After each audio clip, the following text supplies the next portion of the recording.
Ito po ang magiging topic natin for today. Lenny, tatakbong presidente, di umano. Oh, yan na. Alam na natin. Lenny versus Sara. Oh, pag-usapan natin yan mamaya lang.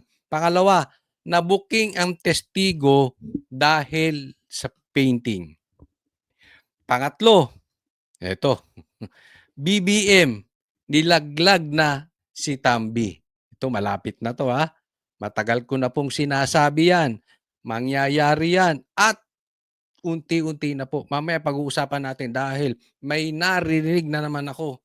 O galing sa ating nangyayari naman po lahat ng mga ating binabanggit. Nangyari na po. Ha? O eto, meron na naman ako nadinig sa ating intel.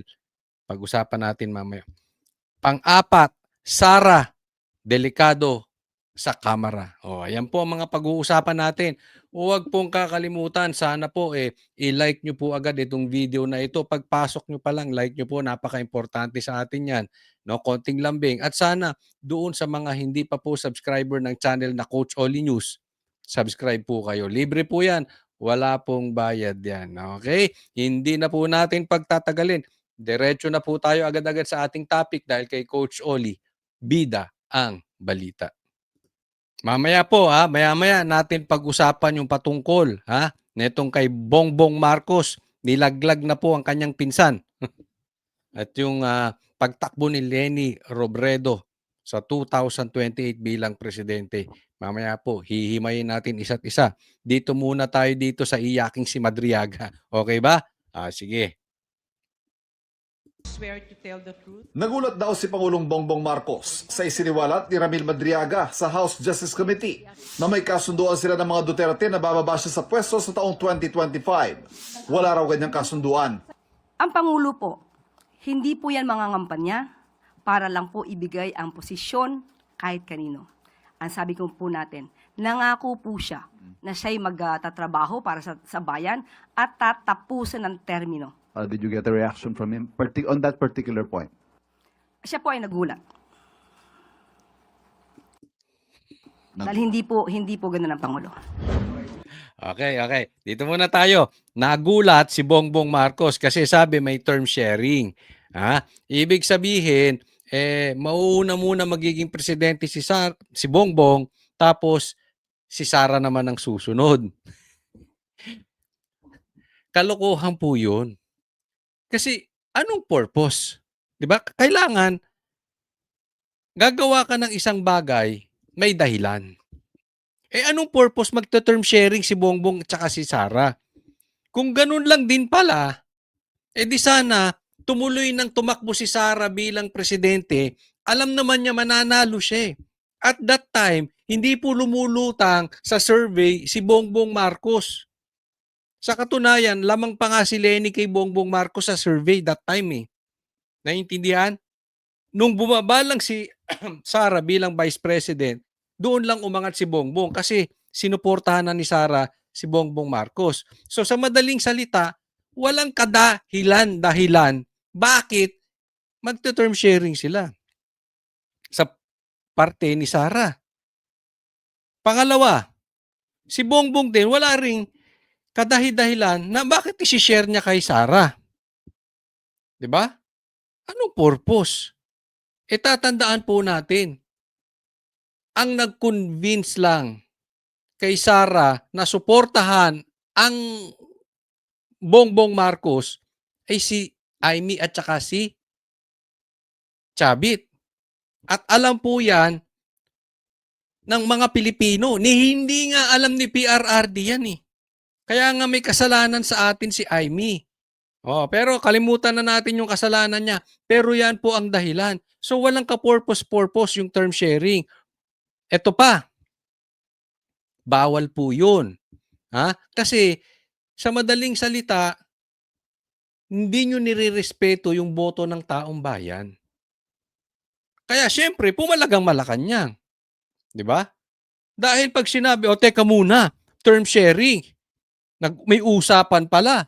Pero si Bongbong Marcos hindi pumayag. Kasi hanggang ngayon siya pa rin ang nakaupo. So mapapatunayan na loko-loko si Bongbong Marcos, traidor siya sa taong bayan, tapos traidor din siya kay VP Sara. So, no choice siya eh. Di ba? Hindi talaga po pwedeng merong term sharing na unawaan nyo. Kasi kung meron talagang term sharing, for discussion purposes, paano Coach Oli kung meron nga? Malalagay sa alanganin si Bongbong Marcos. Dahil hindi siya sumusunod sa kasunduan. Traidor siya. Nakuha po natin.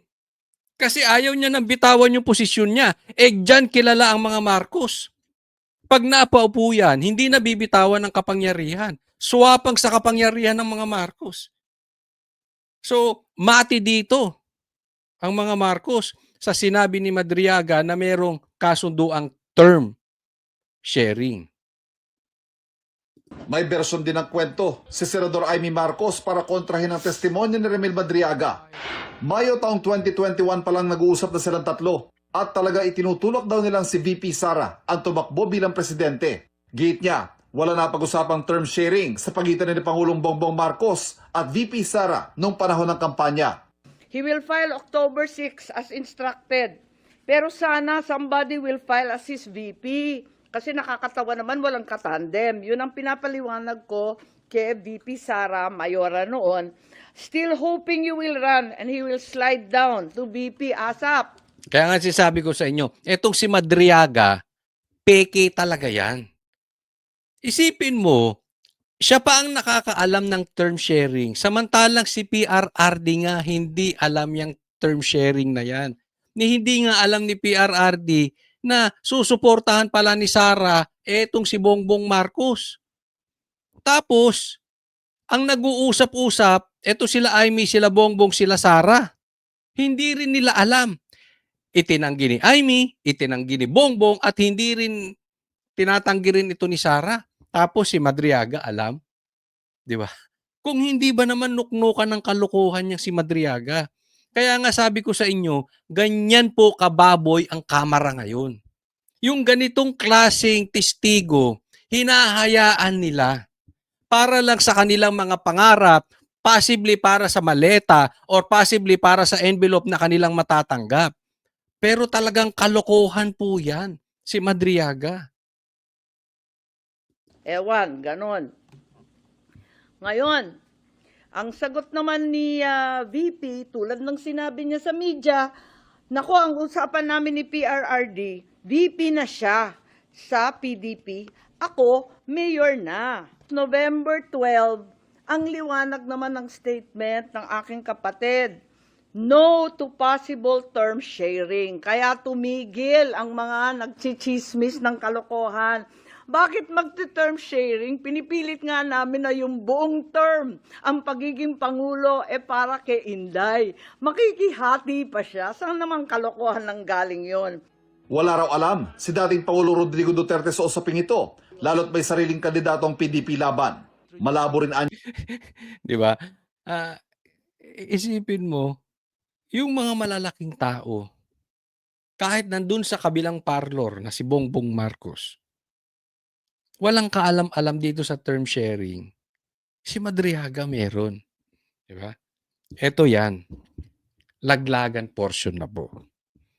Nilalaglag na ng Malacanang. Nilalaglag na ni Bongbong Marcos. Ito si Tambaluslos. Ito ha. Tandaan nyo itong sasabihin ko. Binanggit ko na po ito before. Pero, meron po tayong nadinig na panibagong intel. Kasi, ang sinabi ko sa inyo before, talaga yan si Bongbong at saka si Tambi, maglalaglagan yan eh. Ang talagang swapang sa kapangyarihan, traidor yan. Nature na nila. Kala nyo magkakampi lang yan sa ibabaw. Tandaan nyo, may kanya-kanyang trolls yan. May kanya-kanyang vloggers yan. At yung iba doon, kaibigan ko. Nagigets nyo? Hindi nila aaminin yan. Okay? May kanya-kanya po yan. Meron din yung kanya-kanyang hawak na politiko. Sa ibabaw, hindi sila naglalaban. Pero sa ilalim, yung trolls nila, yung vloggers nila, nilalaglag yung kabilang kampo. Diba? Ngayon, eto ang nadidinig natin. isa-isa na po magbibitawan. Tingnan nyo si Anyo, bumitaw na. Di ba? Nagsisimula na po ang laglagan dyan. Mapapansin ninyo, palakas ng palakas ang partidong PDP. Mapapansin ninyo, marami na rin pumapanig sa PDP. Napapansin ninyo, lumalakas yung PDP, hindi lang sa mga taong sumusuporta, kasi dati namang maraming sumusuporta sa PDP, pero ngayon lantaran na. So palapit na tayo ng palapit. At meron pang malapit ng magbitaw. Oh, hindi lang si Anyo, masusundan pa yan. At magsusunod-sunod-sunod po yan. Kaya nga, nandito tayo doon sa magandang part. Let's enjoy it. Kasi this is what we call laglagan time. Mapapansin ninyo, hindi lang sa politiko, pati sa vloggers nagririgo doon na. Kasi pag masyado ng magulo, it means malapit na tayo sa tagumpay. Hindi ko po, uulitin ko, hindi ko po sinusuportahan ang manggugulo sa gobyerno. Hindi po yun. Ang sinasabi ko, ang ibig kong sabihin na pag magulo na, yung sila-sila na naglalaglagan, kasi po nararamdaman na nila sa bawat isa, meron na talagang katapusan itong pangyayari. Wala ako sinasabing cancer ha. Wala ako sinasabing mamamatay. Wala po tayong sinasabing ganyan. Pero naaamoy na nung mga politiko, even yung mga secretaries, yung mga kakampi, meron ng katapusan. Kaya antayin lang po natin. Hindi kailangan magmadali. Kung may mamamatay, hindi to grave threat ha. Ang punto lang natin, kung may cancer, merong may cancer. Kung walang cancer, edi walang cancer. Nakukuha nyo. Kayo nang bahala. Just read between the lines. Alright? Malabo rin anya ang kwento ng Madriaga na November 21 nabuo ang BBM Sara Tandem. Bongbong, Pangulong Marcos, alam mo ang katotohanan. Andun ka. Magkasama tayo. Kung hindi mo ito ipinag-uutos, walang dahilan para hindi mo itama ang kasinungalingan na ito. Huwag mong konsintihin ang mga politikong ginagamit ang sinungaling na si Madriaga. Yon. So, eto si Madriaga, bata ito ng Kamara. Maraming ang nagsasabi, ito ay script ni Trillanes. Ito talaga si Trillanes, di umano ay salot sa ating bansa. Magdidemanda na naman niya si Trillanes. May demanda ako kay Trillanes. Nako, dadagdagan na naman ito si Trillanes yung demanda. Pero bahala ka sa buhay mo. Kasi wala talagang nadulot na mabuti yan si Trillanes eh. Para yung, alam mo yung igit mong kaibigan. yung tai-tai mong kaibigan na wala na lang gagawin kung hindi kainggitan ka. So, maggagawa na lang guguluhin ng guguluhin kasi irrelevant. Kaya nga bulong ng bulong, yan ang naging kasangkapan dyan sa ICC. Yan din ang naging kasangkapan dito sa panggugulo na to. Kaya nga, iingat tayo. Ano po ba ang kaalaman ni Senator Amy Marcos sa katotohanan? Hindi po ba dapat lumabas talaga ang katotohanan at madinig natin kung anong dapat sabihin ng sino mang witness? So wala makakapaghusga ngayon kung ano ang katotohanan at kung anong kasinungalingan. Ang gulo mong kausap, Claire. Ang sinasabi ni Amy Marcos, sabi niya, kung ikaw, Marcos, Bongbong, President Bongbong, sabi pa nga niya, kung ikaw ay may kagagawan dito kay Madriaga, sabihin mo ang totoo. Alam mong hindi yan. Tapos sinasabi ni Claire, di ba dapat kailangan pagsalitain mo yan? Kasi witness yan. Tanga ka ba? Inamin mo na nga na walang kinalaman, ha, ang Malacanang diyan sa term sharing. So inaamin nyo, sinungaling si Madriaga. Yun ang punto ni Amy. Alam mong sinungaling yan eh. Huwag ka magpagamit dyan. Yun po ang punto. Hindi ata naiintindihan ni Claire. Inamin nyo na nga. Hindi naman nabago ayon sa palasyo ang sinabi ni Madriaga na may banta sa buhay ng Pangulo o ang pagsabotahe sa kanyang administrasyon bilang bahagi ng plano sakaling hindi matupad ang kasunduang term sharing. Ipinaubaya na ito ng palasyo sa NBI. Teka, eto yan ha. At ang gulo-gulo, bakit pa? Ba't papaabutin pa sa NBI? Di ba? Alam naman natin kakampi nyo yan. Inaamin nyo nga. Ang gulo-gulo nyo naman eh. Bakit hindi tayo mag-focus doon sa ikakaluwag ng buhay ng mga Pilipino? Pinaiikot-ikot nyo lang eh. Sabi ko nga sa inyo, yan si Madriaga, bata yan ni Tambaluslos. Bata yan sa kamara eh. Kaya nga isinalang yan dahil talagang mainit ang tandaan nyo po, maraming nakatanggap ng maleta, envelope sa kamara. Sinabi riyan din ni Lebiste, lagpas kalahati dyan magnanakaw. So ayaw nila maging presidente si Sara. Kaya nga sinisiraan ni Madriaga. So, eto si Marcos, nilalaglag niya na itong bata ng kamara pero hindi pahalata.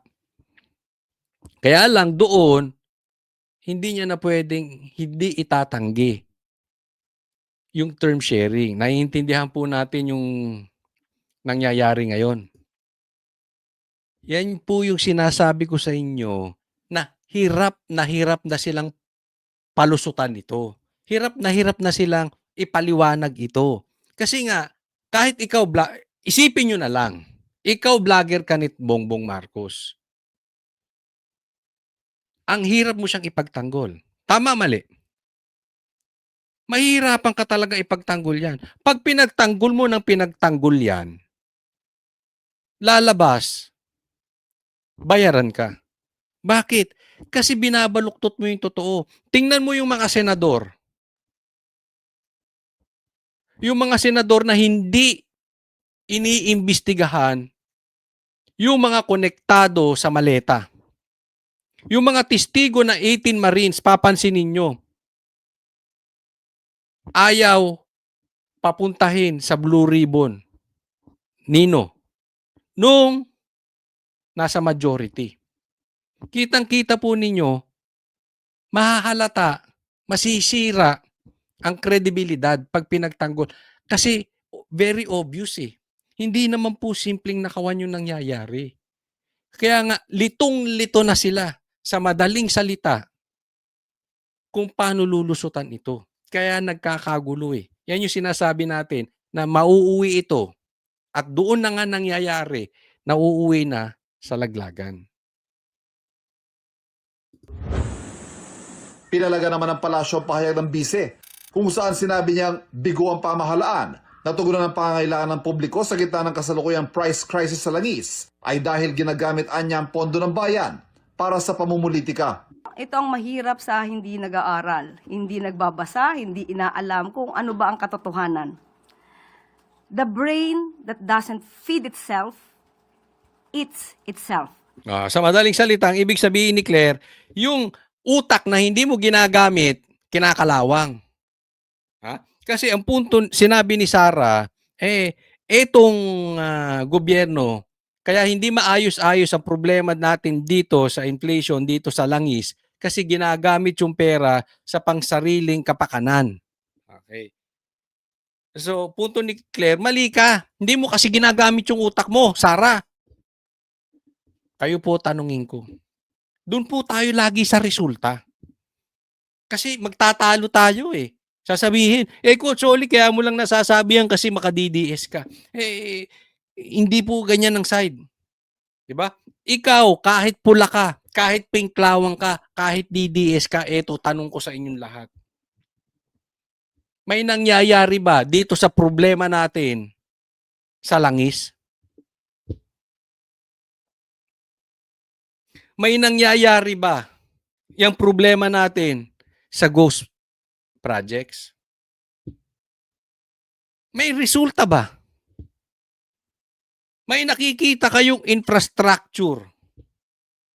Nagmumura ba ang bilihin? Sasabihin na naman ng iba, kailan ba na may nagmura? Kahit naman sinong presidente, pataas ng pataas ang presyo, tama. Pero grabe ang pagmahal ngayon. Saan ka nakakita lagpas doble ang itinaas ng presyo ng diesel at gasolina?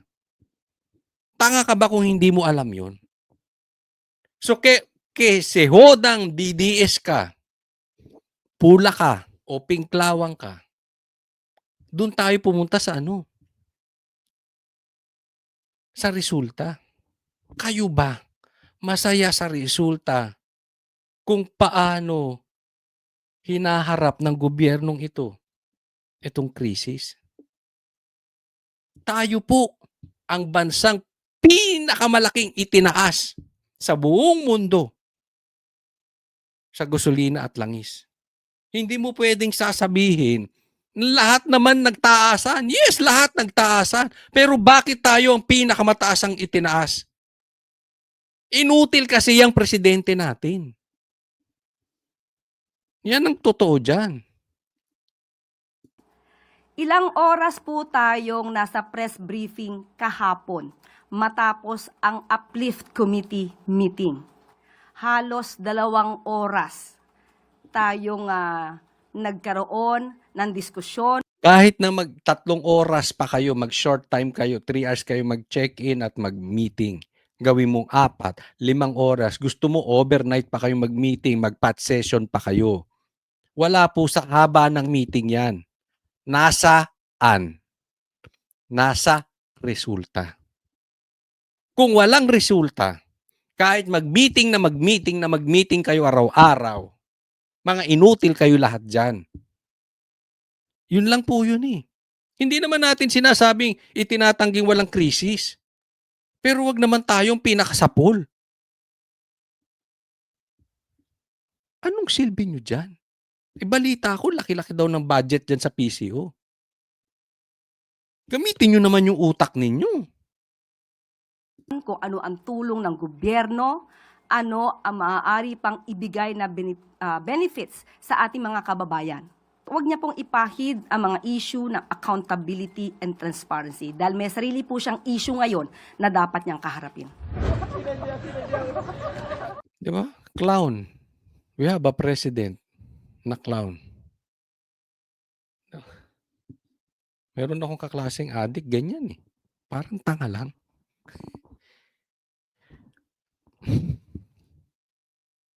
Patuloy naman naninindigan ng palasyo na wala nang dapat patunayan ng Pangulo sa panawagang maglabas siya ng medical record. Hindi po kinakailangan at kailangan sapilitang magbigay ang isang Pangulo ng kanyang medical records. Kung puro chismis lang po ang pagbabasehan ninyo at guni-guni lamang at wala kayong anumang basihan, sa tingin po natin ang Supreme Court ay hindi naman po babalik ta rin ang ganitong klaseng jurisprudence. Sinagot din ng palasyo ang hirit ni Cavite Representative Kiko Barzaga na si Pangulong Bongbong Marcos daw ang nagpakulong sa kanya. Alam naman natin kung sino ang nagdemanda kay Congressman Kiko Barzaga. Alam din naman niya kung sino ang nagdemanda sa kanya. At alam din naman niya kung kailan siya humingi ng apologies dahil sa kanyang ginawa. Hindi ito makakaila. So paano niya masasabi na ang Pangulo ang nagpakulong sa kanya? Ito na lang. Dito na lang tayo sa resulta. Bakit daw si Kiko Barzaga ang pinakulong si Bongbong at tinatanggi ni Claire? Ito lang eh. Balik tayo dun sa resulta. Meron bang nakukulong doon sa mga sinabi man lang ng 18 Marines? Doon sa sinabi ni Saldico? Doon sa mga nakakatanggap ng maleta? Doon sa mga mastermind? Doon sa may mga ghost projects, meron bang nakukulong? Meron bang nakukulong nakakampi ni Bongbong Marcos? O puro ang nakukulong doon sa lehitimong bumabakbak at nagsasabi ng nakawan sa gobyerno? Una, si PRRD, si Pastor Kibuloy, si Kiko Barsaga.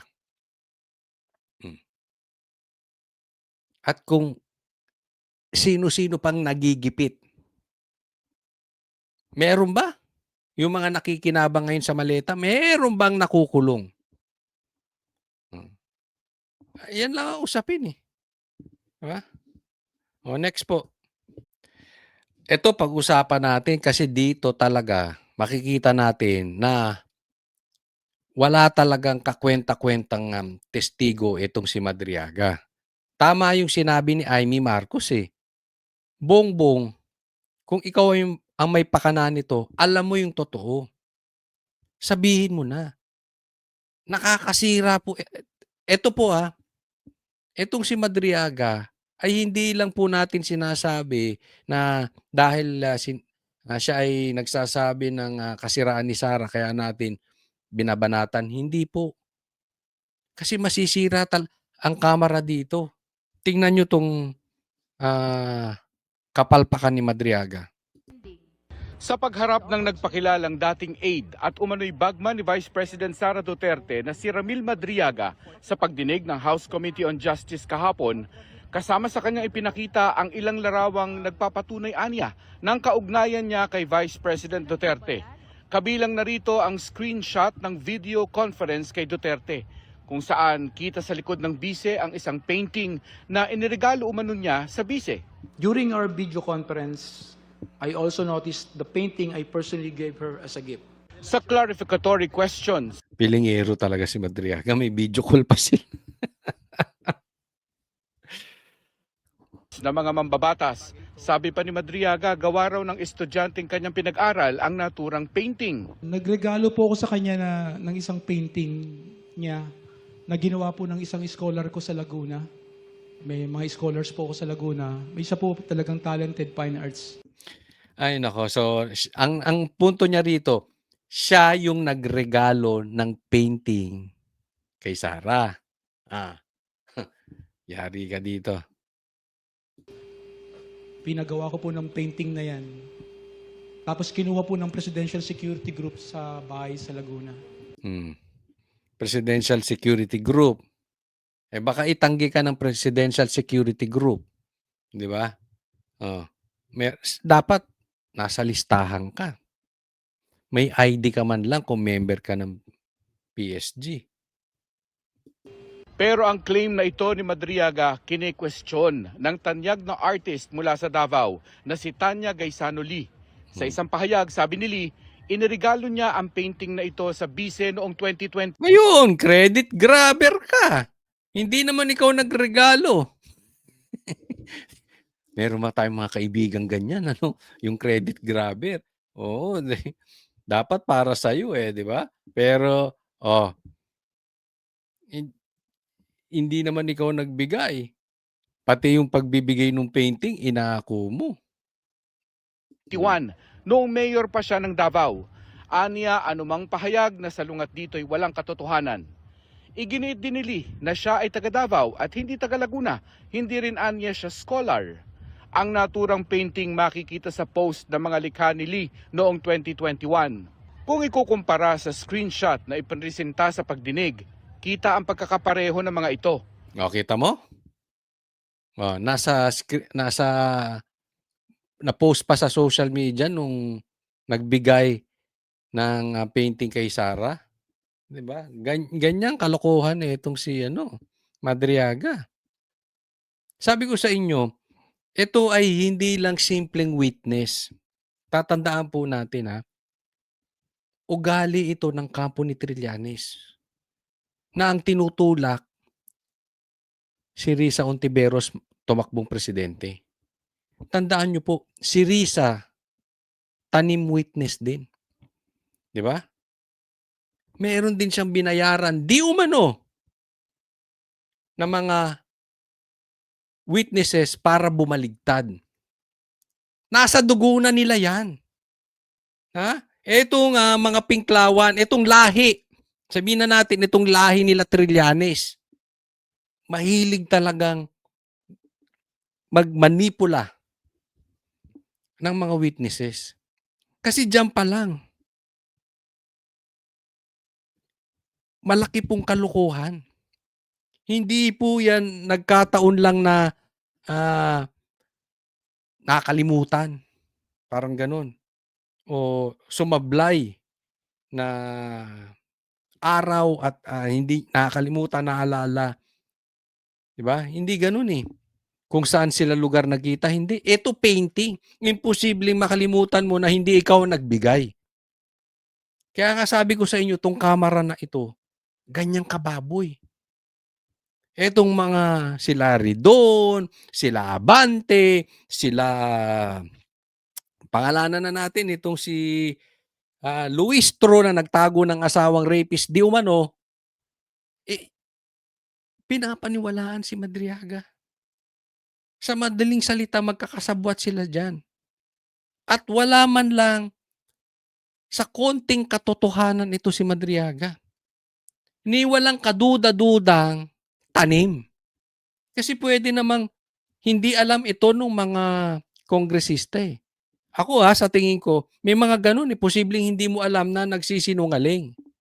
But this one, itong si Madriaga, this is very, very obvious. Imposibleng hindi nila alam na nagsisinungaling. Kaya lang ginagamit, ganyan na po sila kababoy. Ang naturang painting shinare din ni Duterte sa isang Facebook post noong 2021 kung saan katabi niya ang naturang painting. Sinusubukan pa ng GMA News na makuha ang panig ng kampo ni Madriaga. Alam mo, ang ginawa siguro nila to, nila Madriaga, chinek yung Facebook ni Sara, ni BP Sara, tapos okay, may painting. So, sige, sabihin mo, ikaw ang nagregalo niyan. Yari, lumutang yung nagregalo. Tapos ka dyan. Hindi natin alam kung anong pumasok sa utak nito eh. Pero posibleng tinakot ito ng nag-utos sa kanya. Dahil siyempre may kaso nga, tutuluyan siya. Diba? Ang posibleng kapalit nito,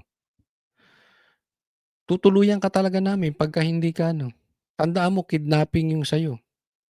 Medyo mabigat yun. Hindi lang medyo, talagang mabigat yun. At isa ka sa wanted.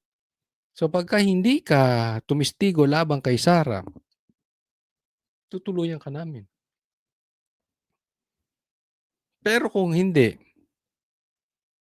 mapapangwalang sala ka. Kasi hindi pa naman tapos to, nasa trial pa lang eh. So madaling hawakan to sa leeg. Ganyan po ang ginagawa. Yan ang style nila, di ba? Tatakutin ka, tatakutin. Lalo na yung merong mga bagahe. Pag may bagahe ka, takot ka sa kaso dahil yun nga, meron kang dala-dala, bagahe. Susunod ka sa mga ito. Napapansin nyo? Maraming congressman tahimik lang. Maraming senador tahimik ngayon. Bakit? Meron din kalukuhan eh. Tingnan nyo nangyari sa Bilyar. Tumahimik. Bakit? May problema yung kanyang negosyo eh. May bagahe din eh. Lalo to. So, naipit siya. But, sige. Tumaya ka dyan eh.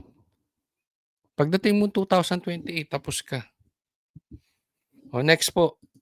Ito, pag-usapan natin yung pagtakbo ni Leni bilang presidente sa 2028. Sinimulan na at eto na.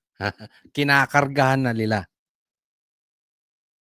And then this week we'll try to come out with the preference. But for the first time, we're probably going to publish something. The big chunk This of is presidential election preference. for 2020. Kung yung preference sa 2028 presidential election. A big chunk of the surveys commission, but Survey ito, pag-usapan natin. the parts that we can now share are quite telling. No? For example, the vice president's numbers went down for the first time in 4 quarters. Okay. No. Si Ating, yan, yan na nga. Atat ka. Banata mo na si Sara. Atat na atat eh. Yan na nga, yan na nga, yan na nga. Sige, yan na. Sige. Ano ba sinasabi niya? Bumaba sa survey si Sara. No, this is for 2028 Okta Research. preference. The number 2 is not anymore a universe away. Okay, the number 2 person is now just what 9 between 9 to 12 points away na. So yung gap nagnarrow na po, and just in 1 quarter. So we'll come out with a more systematized report next week na siguro. Yan, okay. Ito na yan, ito na. Okay, ito optics niyan. Ito gusto nilang palabasin dito. Ito naratibo diyan. Si Sara bumaba sa survey. Tapos yung pangalawa tumaas. Which is si Lenny. Bumaba si Sara, si Lenny tumaas. At ang distansya nila ay 9 to 12% na lang. Anong ibig sabihin? Yung nangyayari sa impeachment na ginagawa sa Kamara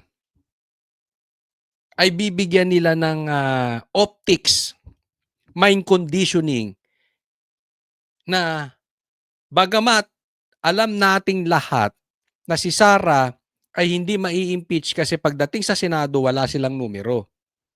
Pero bumababa na. Kasi nakikita na ng taong bayan ang kasiraan at ang kabulukan ni BP Sara. Ganyan po ang optics na gusto nilang palabasin. Nakikita na po natin. Yan naman ang sinasabi nila eh. Malayo pa yan. Kaya nga may impeachment. Diba? Sagutin ni Sara. At pag lumabas ang baho niyan, pwede pang matalo si Sara. Yan na, minamind conditioning na tayo. At hindi ito malayo sa katotohanan dahil may problema tayo sa COMELEC. Pagdating sa 2028, kunwari lang, magkadikit sila sa survey. Tapos papasok na si Garci. Yang Garcia na yan sa 2028 as COMELEC. Tapos tayo. Tandaan po natin, ang dami nating naging problema sa COMELEC. Hindi nila maitatanggi yan. Ang daming overvotes. Doon pa lang hindi na nila mapaliwanag. Si Bam Aquino at saka si Kiko na wala naman sa survey biglang nanalo. Kahit nga ata sila Tito Soto, sila Lacson wala sa survey. Ha? Yung mga PDP nasa survey biglang nawala. Si Bong Revilla na nasa survey biglang nawala. Naiintindihan po natin. This is optics. And at the same time, mind conditioning. Kinikondisyon ang taong bayan. Eto na. Kaya ako naniniwala, papatakbuhin nila si Lenny talaga. At tatakbo yan. Mamaya, ipaliwanag natin. Siguro, ma'am. Sir, when you say yung number 2, should I guess who that is? How many it's VP syllables? Lenny. Yeah, I mean Mayor Lenny. Mayor Lenny's gap with the vice president has narrowed. 9 to 12 percentage points difference na lang. Yeah.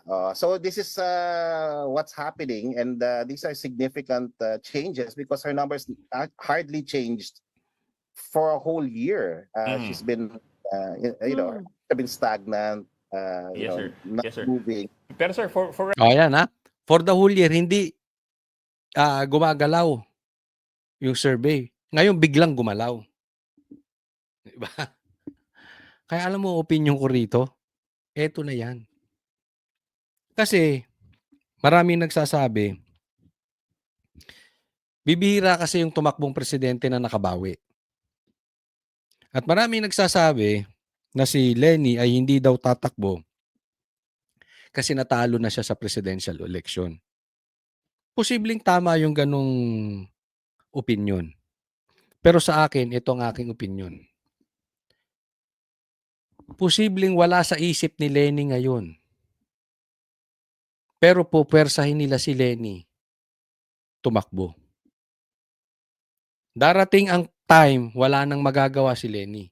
Andiyan na ang suporta ng mga negosyante. Bubuhos ang pera ng mga oligarch. Tandaan po natin, ayaw ng mga oligarch sa mga Duterte kasi ang Duterte hindi nila kayang hawakan sa liig. Dahil ang Duterte pagbabayarin sila ng tax.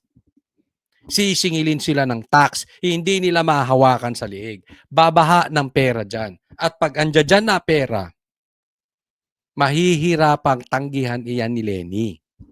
Lalong-lalo na pag nakasubo na yung survey. At alam natin na andyan nga ang COMELEC. The temptation is too much. Nakukuha po natin. Kasi hindi naman po lingid sa ating lahat. Even ako, I admit, ang pinakamalakas na posibleng makalaban ni Lenny ay ni BP Sara ay si Tulfo or si Lenny. Si Tulfo umayaw na. At hindi talaga tatakbo yun. Kaya ang natitira na lang si Lenny. So gagawin na lang lahat paano patatakbuhin yan. Naiintindihan? Kaya ako, naniniwala ako, malaking porsyento tatakbo yan as president sa 2028. Kayo ba? Ayun, matanong ko kayo. Sa tingin ninyo tatakbo to si Lenny sa 2028? Lagay nyo dyan sa comment section. Pero sabihin ng iba, Coach Oli, hindi naman mananalo yan. Malayo. Yes, naniniwala ako sa inyo. Malabong manalo si Lenny. Kahit nga doblehin ang boto ni Lenny, hindi yan naabot sa boto ni Sara. Kung patas ang laban. Kung walang mind conditioning galing sa survey. Kung walang pangingialam ng COMELEC. Katandaan po natin. Bumabaha ng pera ngayon. Papansin nyo, grabe na ang korupsyon sa Pilipinas. And yet, ang daming tahimik na sundalo, ang daming tahimik na congressman, ang daming tahimik na senador. Diyan pa lang makikita ninyo, bumabaha ang pera. Meron pang troll army yan eh. Sinabi ng mga Marines yan, nagbabayad ng trolls yan, hinahatiran nila. Even media, mukhang pera. Mainstream media, bayad. Naiintindihan natin. So kung patas ang laban, alam natin walang binatbat to si Lenny. But remember this, hindi lalaban ng patas yung mga yan. Reference lang para may clarity tayo. Kung 9 to 12 percentage points difference lang for your last survey, the previous survey, ano po yung gap noon? That was double digits. So ang punto dito, kung ngayon, konti na lang ang gap, dati ba ilan? Malaki, kasi double digits. Ngayon, nasa single na, nasa 9%. So, in short, humihina si Sara. Ito, tanong. Humihina ba si Sara or lumalakas si Lenny? Abangan natin yung sagot. Yeah, I mean it was double digits for most of the year, for most of 2025. For this for Mayor Lenny in particular. Pero hindi kaya dahil sinasabi lagi ni Lenny, she's not interested in running. Consistent siya doon. Yeah, I know. Kaya we're wondering also what happened. She didn't do anything last quarter, except for that, very, that visit, that the president made. Yeah. Putting Medyo nag-high profile yung mga bisita sa kanya.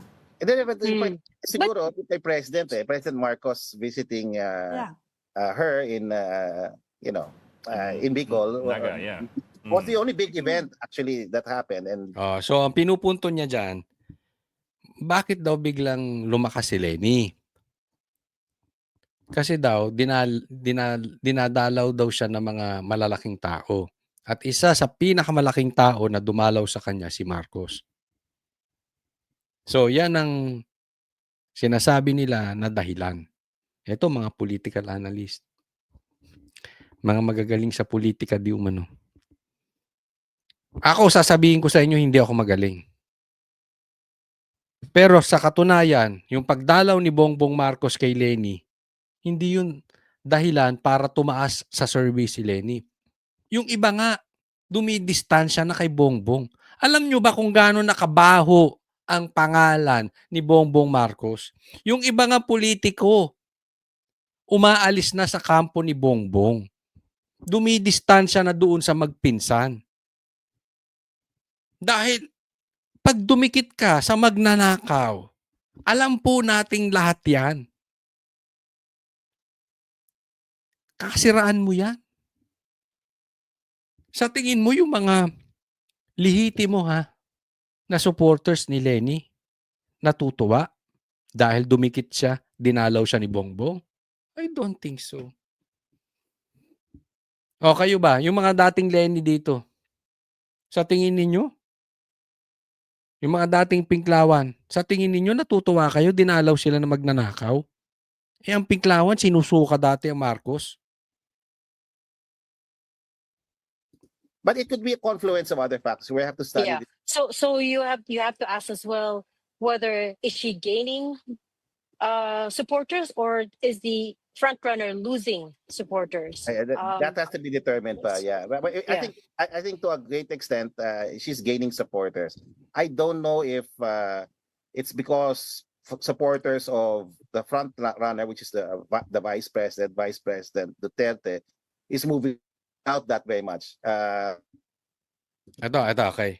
Ang sinasabi dito, ang tanong po ay, bakit lumiit yung gap ng distansya ni Sara sa survey kay Leni? Bumaba ba si Sara o tumaas sa ang suporta at sa survey si Leni? Ang punto niya ay tumaas si Leni. Kaya lumiit yung distansya, no? Pero hindi rin niya sigurado kung tumaas si Leni or bumaba din si Sara. Pero sa kanyang pagkakahimay, as of today, tumataas si Leni. So alam na, kikita na natin yung build up.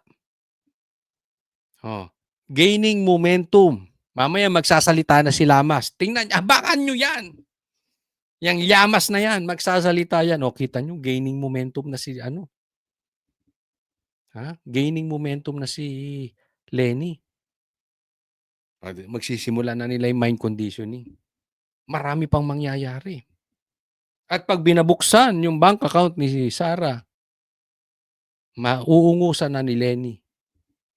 Tapos, ayan na, pasok Comelec. Tapos na. Diba? So, yan ang style. Abangan ninyo. Tandaan nyo po itong sinasabi ko. Ilista po ninyo. At pag nangyari, sabihin ninyo, nakachamba na naman si Cotsoli. Okay, next topic po tayo. Ito naman, pag-usapan natin dito, no, papansin nyo, ang tagal ng walang blue ribbon hearing. Di ba? Hindi na pinag-uusapan patungkol sa ghost projects. Hindi na pinag-uusapan patungkol sa flood control. Yan ang nakakapagtaka. Tapos, gusto nang tapusin ni Lacson. Gusto nang gumawa ng partial report. Ang problema, wala namang gustong pumirma nung kanyang partial report na ginagawa. Bakit? Pag-usapan natin. Noong January 19 pa, isinagawa ng Senate Blue Ribbon Committee ang huling pagdinig nito tungkol sa anomalya umano sa mga flood control project. Pero makalipas ang halos 3 buwan, aapat pa lang sa mga miyembro ng committee. Apat pa lang. Parang kayo-kayo lang yung nagpumirma. Walang gustong sumuporta. Oo. Ang pumipirma sa partial report na naglalaman ng mga findings at rekomendasyon nito. Sabi ng miyembro rin ng komite na si Senador Amy Marcos, hindi siya pipirma sa partial committee report dahil nakukulangan siya sa laman nito.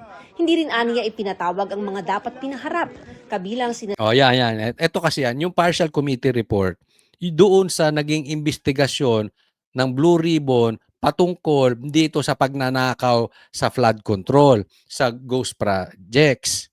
Okay? Pero tinatapos na, magagawa na ng committee report, partial committee report to si Lacson. Kulang nga. Ni hindi nyo nga napapatawag si Tambaloslos. Etong pagmumukha na ito, at tingnan ninyo kung kayo ay naghihirap sa buhay, kasalanan nito. Malaking parte kasalanan nito. Siyempre, dapat nagsisipag din kayo. Pero kung merong problemang malaki, bakit mahirap ang Pilipinas ngayon? Lalo pang naghirap ang Pilipinas ngayon dahil sa pagmumukha ng lintik na ito. Sila, pabili-bili ng bahay sa Forbes. Tayo, ikaw, ako, tayo naghihirap. Nakukuha po natin. Yan ang pahirap. Tapos ayaw patawag ni Lacson. Tapos, yung 18 Marines, ayaw rin ipatawag ni Lacson. Simple lang pinipilit na nga ni Marcoletang tawagin yung 18 Marines. Pinipilit na nga ipatawag itong si Tambi. Ba't hindi mapatawag? Baka naman itatanggi, hindi namin ayaw patawag, itatanggihan ni Lacson. Pero bakit walang nangyayari? Sabi ko sa inyo, doon tayo lagi sa resulta But until now, walang nangyayari dyan sa pag-iimbestigan nyo. Tapos gusto nyong tapusin. Pahirap sa buhay itong sila Anong kademonyohan to si Tambaloslos? Wala bang konsensya to? Samantalang kayo haya-hayang buhay, Pilipino, lagpak ang buhay. Wala tayong naayos na mga tulay, namamatay dahil sa mga baha. Dating House Speaker Martin Romualdez at dating DepEd Undersecretary Trijib Olaivar na tumanggap umano ng flood control kickbacks. Sinabi na namin ni Senator Marcoleta.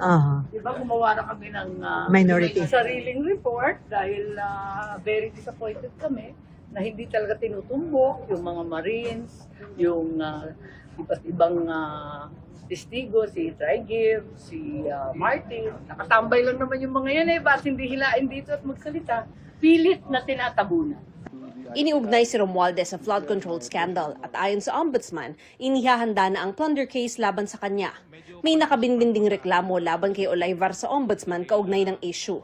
Hinihinga namin sila ng pahayag pero dati na nilang itinanggi ang mga alegasyon.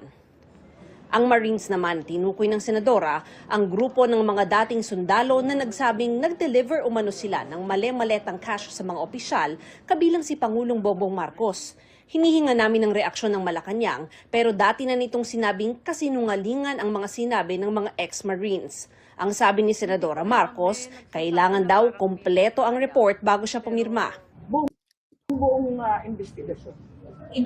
Diba? Simple, di ba? Tinanggi ni Tambi. Tinanggi ni Bongbong Marcos. So, kung sa tingin ninyo sinungaling tong Marines, di patawag nyo. Halimbawa ako Kunwari ako si Marcos. Ako si Tambi. At sa tingin ko, talagang sinungaling tong mga Marines. Gugustuhin kong patawag. Babatukan ko yan si Lacson. Totoo kung ako si Marcos. Babatukan ko yan si Lacson. Papatawag ko yung Marines. Imbestigahan nyo para mag-isa. Para lumabas ang totoo.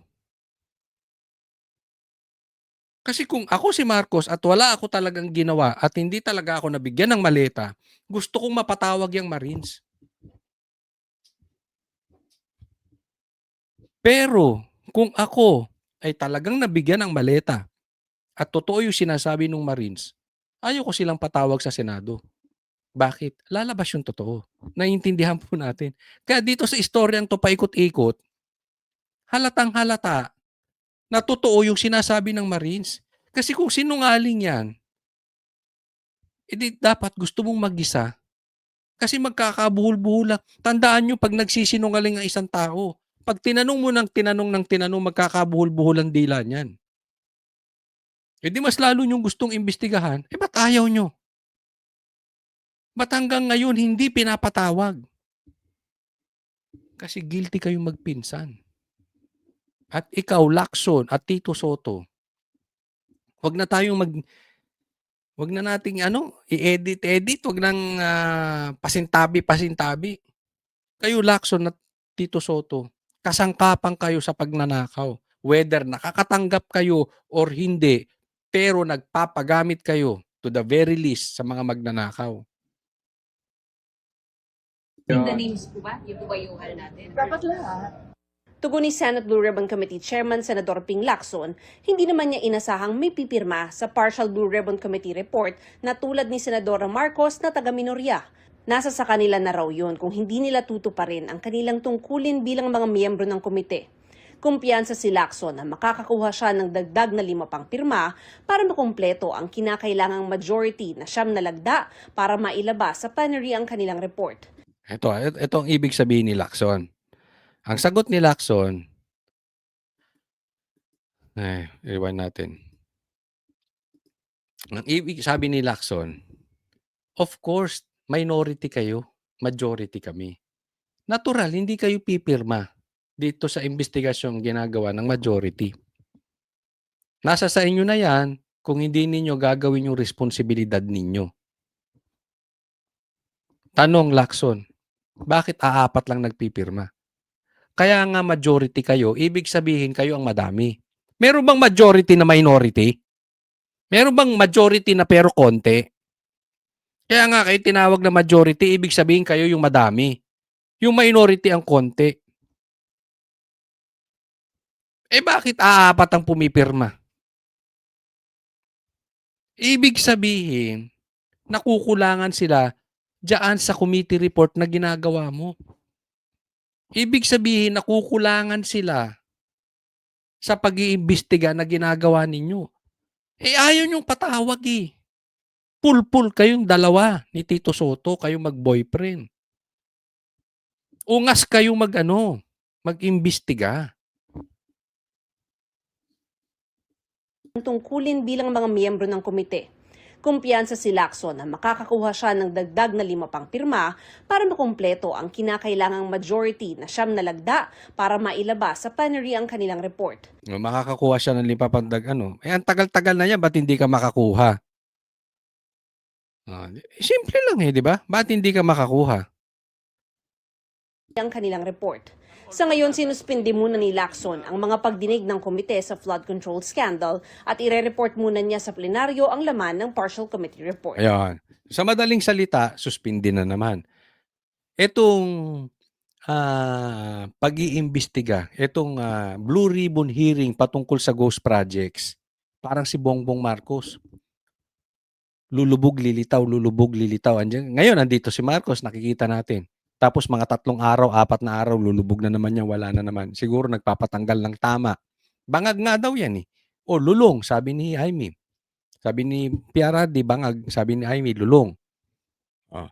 So kaya siguro nawawala kasi papababa ng tama. Tapos pag wala ng tama, lulitang na naman, jumping jacks. Diba? Ganyan dito sa Ghost Project din. Sa Blue Ribbon na pag-iimbestiga. Lulubog, lilitaw, minsan nandyan, minsan wala. Kaya kita mo wala sila. Walang nakatapusan, walang gustong pumirma. Bakit? Iniiwasan kasi mag-hearing. Ganun kasimple. Hindi ba natin napapansin? Pinaiikot-ikot nila. Iniiwasan nila magkaroon ng pagdinig patungkol dito sa flood control scandal. Ganyan po, kagago.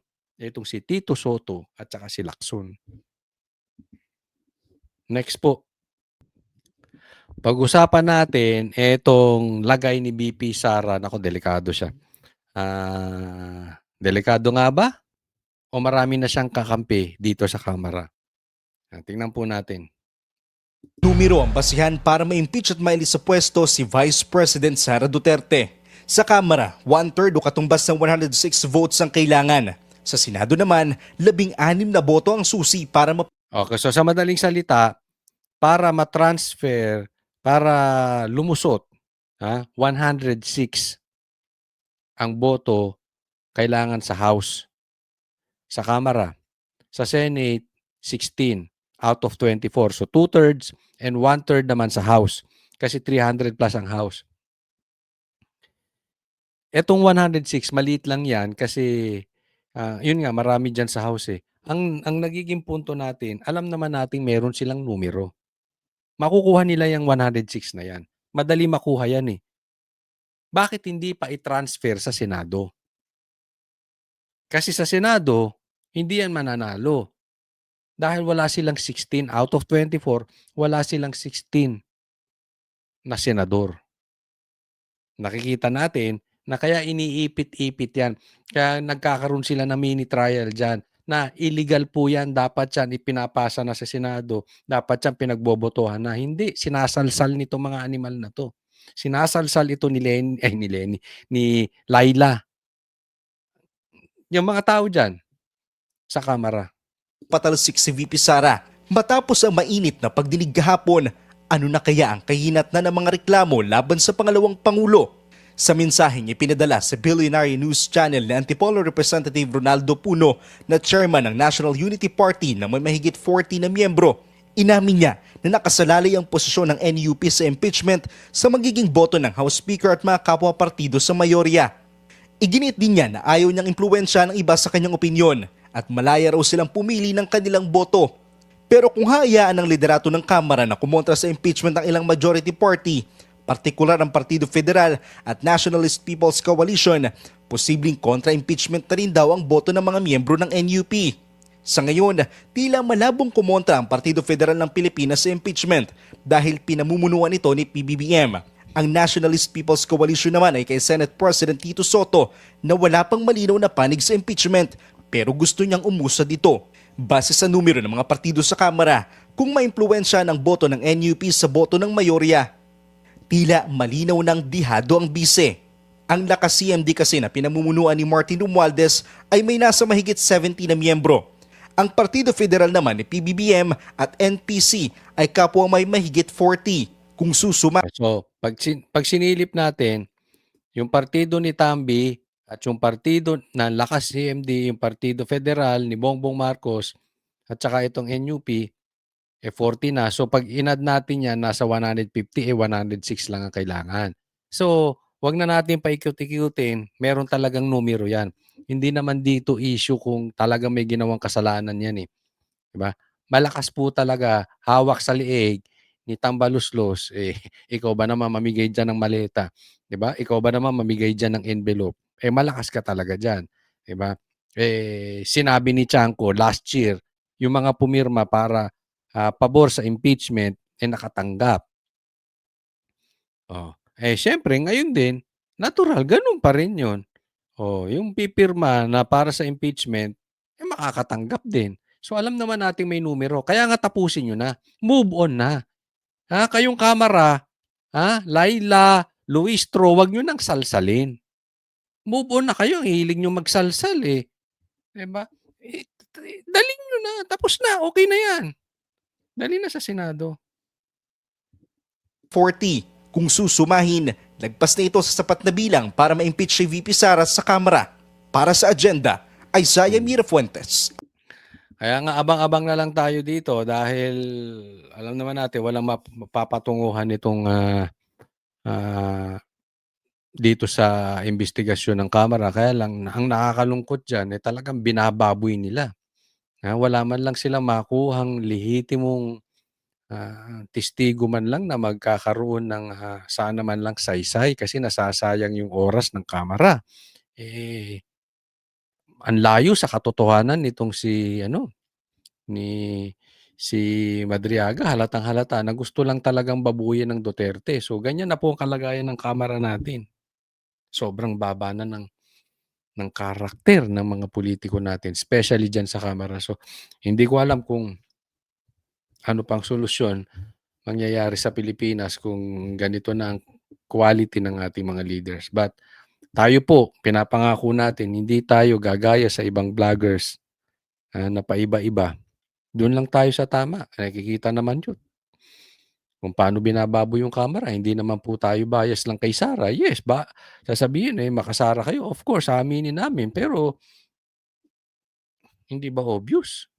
Kahit grade 2, makikita na kababuyan na itong ginagawa ng camera. Kaya tayo po, pinapangako ko sa inyo, hindi po tayo titigil. Na isisiwala at itong mga kalokohan nila. Hindi po nila tayo matatakot. Maraming salamat po sa mga nanood sa Coach Oli News at huwag pong kakalimutan na i-like and i-subscribe po itong channel na ito. Maraming salamat po. God bless everyone.